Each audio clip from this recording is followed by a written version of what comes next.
going on? PW Beast! I should have had a football for this reaction or review. That would have been dope. Hey, this movie was a soup sandwich. So we had all the ingredients, everything. It's a nice Sunday. It has a Sunday evening. You got the smoker going. It's got some your football team is winning. You have you got some nice organic herbs and vegetables, and you got some grass fed chickens. You got all the ingredients to make this perfect freaking chicken pot pie. But then you take the ingredients and you put it in chicken noodle soup, and then you take that chicken noodle soup, you put it in a crock pot, take it in that crock pot, put it in the smoker while it's still plugged in, gasoline on top, then a lighter, and then you got this explosion. That's the movie, soup sandwich. The problem with the movie, I'm going to tell you what issues I had with it, and then I'm going to tell you what I liked about it.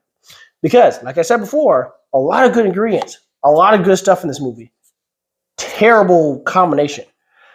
The movie, when it first starts, it picks up with this football player, Marlon Wayne's character. He's won the Super Bowl basically 8 times. They didn't call it Super Bowl, but basically Super Bowl 8 times. He's like the best quarterback. But then you got this young protege. You got this guy who's up and coming, and then he's the main character. However, he gets hit upside the head by some demonic whatever. We don't know. That's the horror aspect of the movie. Then has to basically prove to himself, because he missed the NFL Combine. He has to prove himself that he can still play. So Marlon Wayne's character said, "Come over to my camp. We'll see what you got, and our team may sign you." That's not how things work, from my understanding. So if you're a football fan, you're like, "Wait, hold on, that doesn't make any sense." To me, it doesn't make any sense. However, I get it, movie. So that beginning portion was great. I actually really liked it. It showed the dynamic of him. It showed his girlfriend. It shows his parents. It showed his relationship with his brother. It showed his relationship with his dad. Pretty good things. And then you get the concussion. That's where the creepy horror stuff kicks in. What I would like to have seen from this movie is they try to figure out, or try to have us figure out, if the demonic horror stuff he's seeing is due to the concussion, or is it due to actually what's going on in Marlon Wayne's castle. However, they kind of hinted at that, but I wasn't picking up on that. But then you get to Marlon Wayne's character. This is where it also was good, right? When you get to his character, you're trying to fill him out at what type of person this guy is. He's doing weird things. He got some weird rituals. Got it, right? But then he's trying to figure out what's going on. He's getting hit. Marlon Wayne's freaking killing this role. He's freaking showing when he gets in the freaking helmet. He's over here yelling at this guy. He's over here running. The dude's almost about to die. There's a lot of good things. Now, this is where the issues kicks in. The movie stays in that realm, in that pocket, for way too long. It was rinse and repeat for way too long. It was basically, all right, this protege, this rookie is basically doing something. Something creepy happens. Marlon Wayne said, all right, look, we'll throw you in this fake ice. Which, by the way, that was one of the things that irritated me, is those fake ice cubes.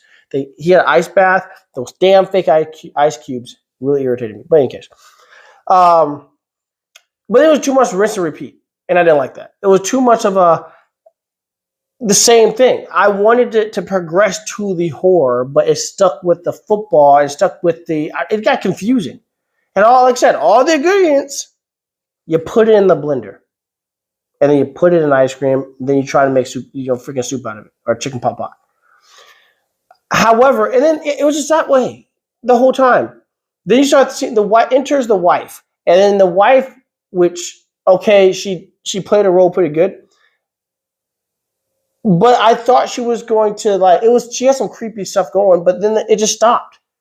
For a minute there, I thought Marlon Wayans was trying to, so I was trying to see, was Marlon Wayans basically trying to go into this young guy's body and be the new him, so he can basically live another 15, 20 years in this fame? Because if you think about it, he kept taking his blood out. He put his blood into him. Dude's losing his mind. He had concussion. That's what I thought it was leading to. Then I was like, okay, so we got that aspect. We got that bowl of freaking chopped vegetables. Well, let's go to the chicken part. And it's like, okay, but is it because he's having a concussion, or is it because, Marlon Wayans wants to fucking mess with this guy, or there's some demonic shit going on? I don't know. And then you get to the end, and the end was great. I liked the ending. But I would have liked it more if it connected the dots between the first two in the middle. So, in all, everything had all this ingredients. It dropped the ball, and you turn into having this. You take soup, really drippy soup. You put it on some Wonder Bread, and you take another Wonder Bread, put mayonnaise, mustard on the top, and you put it in there. And you try to eat it soggy. It's weird. That's what this movie is. A damn soup sandwich. Marlon Wayans killed this damn role. And I have not seen a review yet on this movie. But if anyone says he didn't, that's blasphemy. Marlon Wayans doesn't act like that. He normally stays in his pocket universe as far as his way of acting, but he did a fantastic job in this movie. Um, Almost every character did very well. I liked it, and it had a little bit of like what's that director Key and Peele or Peele, whatever kind of feel to it towards the end with the ritual. I was a little confused. Basically, it was like the football gods is trying to find out who's going to be better, and then Marlon Wayans just dies. Like, why did Marlon Wayans even do this? Why did I don't get Marlon Wayans' motive, you know? So it was just confusing at the end, but I liked it. It kind of had me on edge. I'm like, well, what the fuck? What's going on? You know? So. In case. PW Beast!